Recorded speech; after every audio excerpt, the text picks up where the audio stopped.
We have an obsession to build a world that makes sense. We want our city to be credible before making a game. We call it a world-first approach.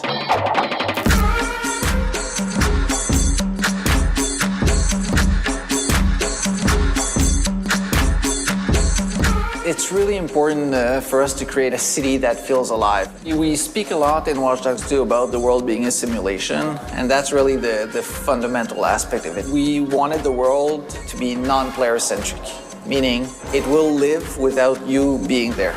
And once you go there, then it's a place to discover and live in and play.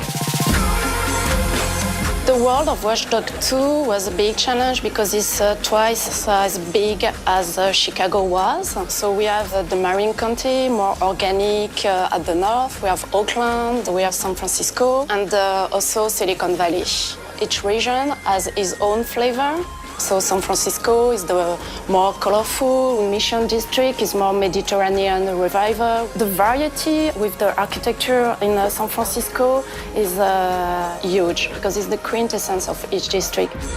One thing that we did in Watch Dogs 2 to continue to push our ability to convey a real world, as we did a lot more research. We send many people just to scout the area to make sure what we're doing is credible. We went there several times. We had teams going there for us, doing interviews as well. Dig into certain people of San Francisco that we thought were interesting, just to inspire ourselves about the mindset. We really wanted to hit the vibe, the major landmarks, the feeling. We took a lot of pictures, we did movie, we visit some secret place. We work a lot with street art, the murals, the graffiti. We went as far as sending a guy with a GoPro on his helmet to go through all the streets so we get the vibe. You need to have the vibe, the people in it. When you're really in San Francisco, if you go downtown San Francisco early in the morning, you're gonna feel like there's not much people. Some hobos are in there, they're very colorful. This time around, I think people will feel like not only the place is beautiful, but the personalities of the people around will relate with the people who understand how the vibe of San Francisco and the Bay Area works.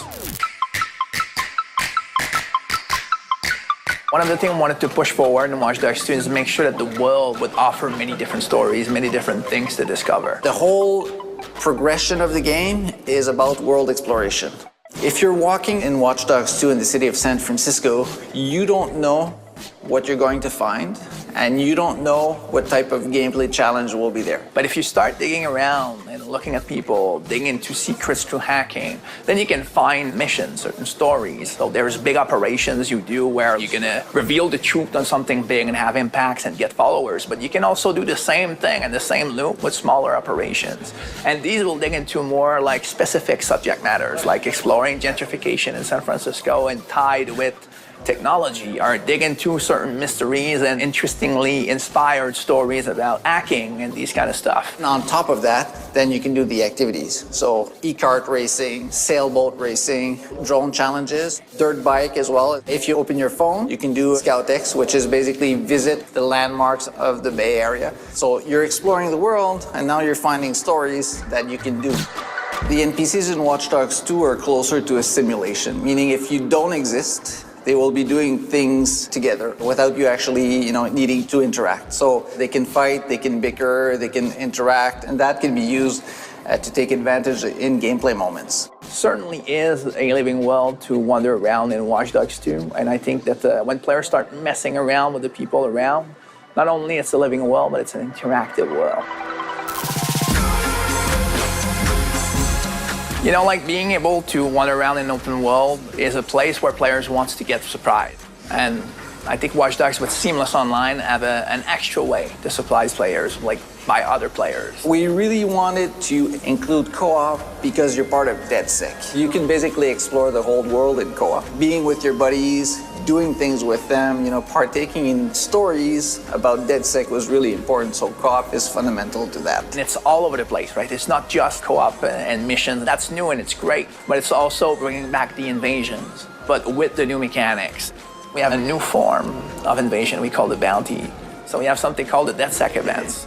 So we're really excited about how those possibilities can fit, because in the end, even after the narrative has been consumed and all of these things, the simulation in the system stays. So the best stories that comes about Watch Dogs 2 become stories about players, because it's always the case. It's the ideas of millions of players combined together that blows our mind.